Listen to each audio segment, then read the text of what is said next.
Hello everyone. Today we are going to discuss lecture number 20, cylindrical rotor theory. Cylindrical rotor theory of synchronous generator.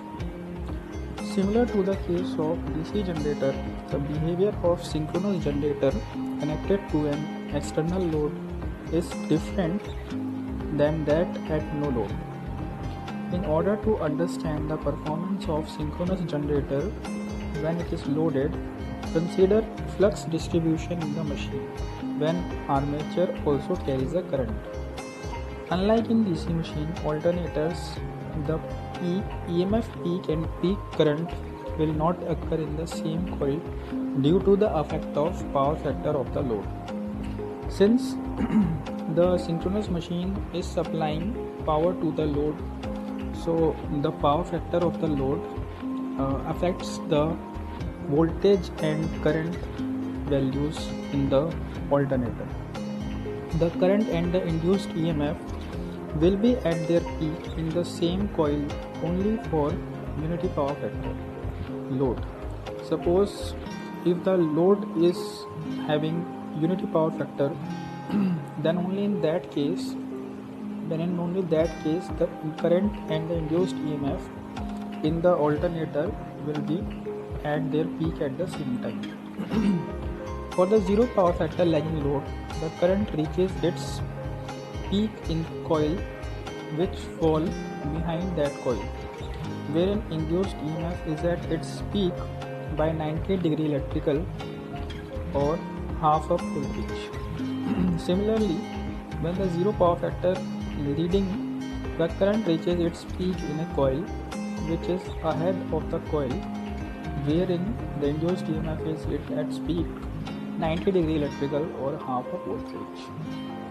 For simplicity, assume the resistance and leakage reactance of the stator winding to be negligible. Also assume the magnetic circuit to be linear. The flux in the magnetic circuit is proportional to the resultant ampere turns. In other words, the machine is operating in the linear portion of magnetizing characteristic.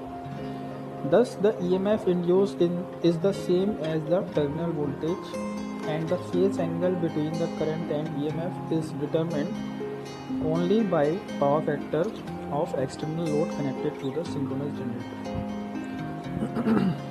The EMF induced is same as the terminal voltage, and the phase angle between the current and EMF is determined only by the power factor of the external load.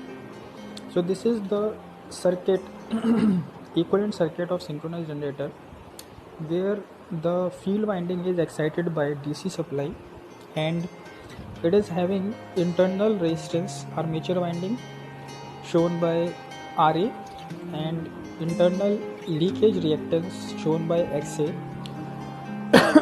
and armature reaction drop shown by XAR. The generated EMF is shown by the EG value and the terminal voltage is shown by the voltage VT. So the equation equivalent of the synchronous generator is given by VT is equal to EG minus IA XCL minus IA XAR minus IA RA, or the final equation will become VT is equal to EG minus IA ZS, where IA is armature current, RA is armature resistance, and XCL leakage reactance, and armature XAR is armature reaction reactance. XS is synchronous impedance, which is the combination of XAL and XAR, and ZS is the synchronous impedance. So this is all about the cylindrical rotor theory. Cylindrical rotor, where we can directly shown the flux phi f of the field winding, and the flux is reacting with the stator. So in the next topic we will discuss more about the phasor diagram of the cylindrical rotor synchronous machine. This is all about this lecture. Thank you.